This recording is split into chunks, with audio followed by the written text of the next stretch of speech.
Good morning. সকাল সকাল চলে এসছে যে সিদ্ধ ভাত নিয়ে, টমেটো সিদ্ধ, বেগুন, আলু, তারপরে সিম সিদ্ধ, সাথে আছে মাছ ভাজা, আর এই যে গাছের বড় বেগুন ভাজা। এই করছি, এখন তিনজনে মিলে একসাথে খাবো। খেয়ে যে যার মতন কাজে লেগে যাব। মেয়ের কাজ আছে, মেয়ে যাবে কল্যাণীতে, ছেলে ডিউটিতে যাবে। আর আজকে আমার ছুটি। আজকে আমি আর কিছু করব, দোকানে যাব না, ইচ্ছা আছে, বাড়ির অনেক কাজ পড়ে রয়েছে, সেগুলো করব। তো আজ গরম গরম একদম শীতে সব টাটকা সবজি দিয়ে একদম গরম গরম সিদ্ধ ভাত সর্ষের তেল দিয়ে। আমি ঘি খাই না বলে আমি সর্ষের তেল দিয়ে মাখছি। ছেলে মেয়ে খায়, তো আজকে আমরা তিনজনে একসময় খাবো, তো আমি ঘি নিয়ে নিই, সর্ষের তেল দিয়েই মাখছি।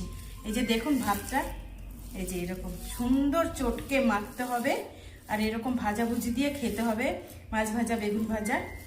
তো এই হচ্ছে আমার সকালের খাবার। আপনারা খেয়ে দেখবেন, দারুণ লাগে।